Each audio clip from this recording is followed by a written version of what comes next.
you don't need to be invisible. You don't need to feel like that you no longer matter. This is when we do matter. So for me, that was like my turning point. This is where I started to come into myself. And if I can do that in my early 50s, anybody can do it. Welcome to 50 Stories. I'm Freddy's mum, and in this series, I'm interviewing real women over 50 who have decided to rewrite the next chapter of their lives.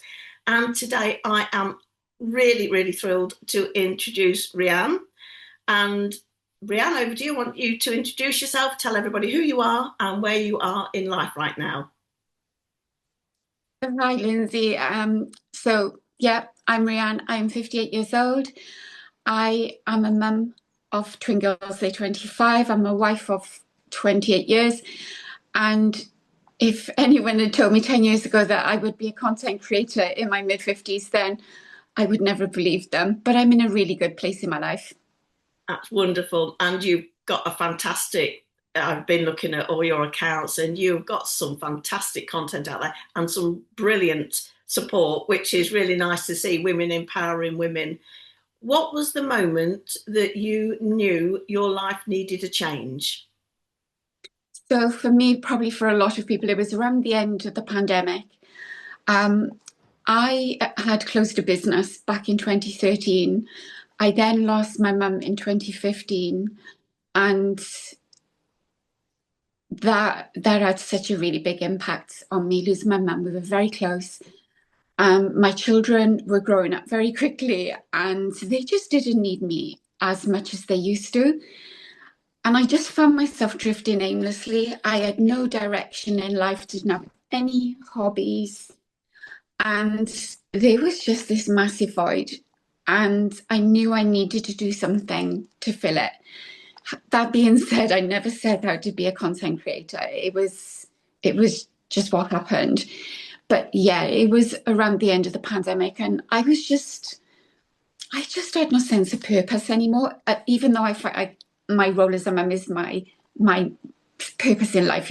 I think for most of us mums, it is the first thing and the last thing. But there was nothing for me. There was nothing for me. I was adrift. So, since then, what have you learned about yourself since starting this new chapter? Firstly, that I'm resilient. So also I have a thick skin, which um, that's never been the case because my husband did sit me down when I first started doing TikTok, especially. Um, my husband said, "Listen, I'm really pleased for you because he kind of like started to pick up very quickly." And he said, "Listen, if this is what you want to do, 100% we're behind you. However, you are very sensitive, and social media is not known for, you know, being kind. Yeah. And I really don't want to see you hurt." And he's right because I've always been quite a sensitive soul, but I've learned that I am resilient. I've learned that I've got a thicker skin than I ever thought I did. I've learned that us middle-aged ladies have so much still left to give. I was always told that when you become middle-aged, you become invisible. And so I never seen anything past kind of like late 40s, mid-50s. I just didn't know what that was going to look like Yeah. in my head. But I now know that us ladies, we've got so much to give. And I've discovered that I am passionate about helping women feel really good about themselves in whatever role I can. But I never realized I'm definitely a woman's woman. I've always been a woman's woman. But I've discovered that I want every woman to feel like I do. I think we've got to stop listening to people who tell us that there are certain stages in life that we have to conform to, and that at middle age that we have to sit down, take up knitting, and just look after grandchildren. I'm telling anybody that's middle age and find themselves kind of adrift that you can do whatever you want. You can absolutely do whatever you want. I mean, you can reinvent yourself at any age. It was my early 50s when I had coffee with a friend, a very dear friend of mine, and I turned up in drab black and no colour on. And she was there wearing lovely pastel shades. And we got talking and she said, Rhian, you've got to wear colour, because my wardrobe consisted of just drab clothes. And she was like, Rhian, you've got to wear colour. Go and watch Trini, because, Trini would Yeah, always, yeah. grew up with all that stuff. Anyway, she said, go on and watch. There's a series called Closet Confessions. And this was the turning point in my life. I was early 50s. I went home. I started watching this series called Closet Confessions with Trini Woodall. And her joy for life is just infectious. And also, she is a real woman's woman. And she just, so for me, that was like my turning point. This is where I started to come into myself. And if I can do that in my early 50s, anybody can do it. You don't need to be invisible. You don't need to feel like that you no longer matter. This is when we do matter. Like you just said there, Lindsay, I speak from personal experience. My children were at a point where they needed me less, early 20s. I had probably more disposable income than I'd had at any point since I'd had children, because they were earning their own money. And, so I could spend a little bit of money on myself, and I could feel nice about myself without feeling guilty that I wasn't spending it on the children. So you can reinvent yourself. You can do it. I can do it. You can do it.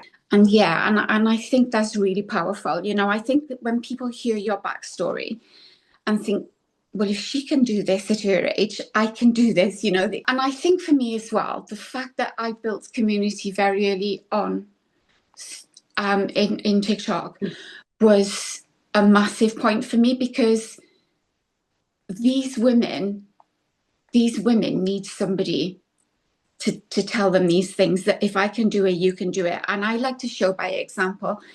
And we was only talking about it on a live last night. I have a video pinned to the top of my TikTok page where I'm in a bikini on holidays, getting ready. And I've got, is that 4.1 million views? Now, like I said last night, if you had, Rhian from 10 years ago wouldn't have wore a bikini, let alone had a video and putting it out on social media for everybody to pick apart. And I can do this now because it doesn't really matter to me what somebody else thinks about me, because I know what I think about me now. I'm in a place where I'm comfortable and I'm confident in myself, and I know how I feel. So if somebody else doesn't like that, that's not my problem. That's a them problem. And if me showing up, making myself vulnerable, makes another woman think, well, she's 58, I'm only 48. If she can wear a bikini, I can wear a bikini. If that does it for one person, then that's enough for me. So what's one thing you would tell your younger self? I've had to write it down because I always talk about this. I've got no memory at all. And it's kind of disjointed, but these are just some of my thoughts. This is something I would tell my younger version, that no one promises that life will be fair, because do you know what? Like you, I've experienced loss. I've had hardships in my life that I wasn't expecting. So life isn't fair, but you do the best you can anyway. And it won't always be easy, but we have to keep moving forward, because that's what strong women do. We keep moving forward. And at the end of a life well lived, nobody's going to talk about, this is a really important thing to me, because like I said, from the age of 8, I had very bad self-esteem, body dysmorphia, all of this. So at the end of a life well lived, nobody's going to talk about what size clothes you wore. Instead, they will hopefully talk about the fact that you were loving and kind with a big heart. Your self-worth is not dependent on being a smaller size. Sorry. Don't apologise. It's not about being the smallest size possible, that you are stronger than you ever thought. That's beautiful. The strength that you're showing, Rhian, is you can see why people are connecting with you, because you're being vulnerable, being authentic, you've lived it. Maybe you have to go through to get to the learning. I think so. I really do think so, because I've had a lot of experiences in my life. I've had a lot of issues. I've had people that treated me not very nicely. But we have to go through this because that's what shaped me.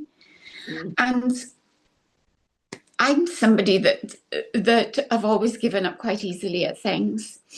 But when it comes to my early 50s and I needed to turn my life around, I needed to make things count. And I started working on myself because the confidence didn't happen overnight. It just didn't land in my lap, and I've always been quite good at faking it, I think, because some people are quite surprised when I say that I've never had confidence. But I've really had to work hard at this, and if you see my bedside cabinet, the self-help books and, the positive journaling, the mindfulness, all of this, I've really worked hard. And that's why I say that if I can do it, anybody can do it. So I said I would name this chapter Reinvention because this is something that anybody can do at any age, and it can be a small reinvention and you can do it as many times as you like. It doesn't have to be one big turning point in your life. You can do this at different stages of your life because I think that us ladies, we're good at adapting. We're good at, somebody pulls the rug from underneath you. Okay, so this is what I need to do. This is how I need to move forward. And it's just really good for us, for ourselves, that we have the option that we can do this. If you're happy in your life, you just keep going forward as you are. And some people are. But for some people, they want change. And so it is out there for us. We can do it. There is nobody stopping us but us. So yeah, that's what I think. Absolutely. Is in my envelope. Yeah, I know you've been very good not looking at it, which is an almost impossibility to receive something and then not look at it. Well, I said I didn't trust myself so much. They printed it off for me. My family printed it off. Let me take a photograph and then popped it in an envelope. So chapter 50, Reinvention. So I'm going to read this for the first time. Do you want to read it out loud? Yeah, perfect. So chapter 50, Reinvention. This is the chapter where Rhian chooses herself. Years of shyness and self-doubt no longer led the way. A new relationship with clothing became an act of care and confidence. Fabric, colour and fit turned into daily permission to be seen. Oh my God, this is so lovely. Her path shows strength built through small choices.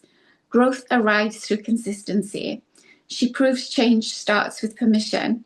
Permission to be seen, permission to feel good, permission to move forward with purpose and calm confidence. Just start me off again.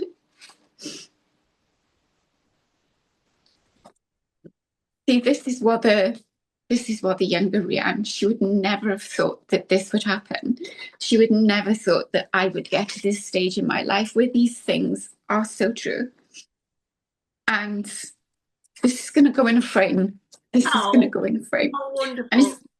And this is going to be shared with all my ladies who feel that they are stuck in a life that maybe doesn't serve them well anymore. And they maybe feel invisible because nobody should feel invisible at any age. But as middle-aged ladies, especially because we've come through so much. This is so lovely. Thank you so much, Lindsay. Honestly. It's my pleasure. Excuse me. And it's been a real pleasure meeting you and you showing people exactly what you said, that if you can do it, anybody can do it. And that's not to undermine what you've done, because what you've done has been amazing and transformative. But it is just that saying that you are just somebody who's consistently shown up, put yourself forward and acknowledge that you deserve this life, and you are getting it now. And that is wonderful. And I am so thrilled. And thank you so much for being part of 50 Stories.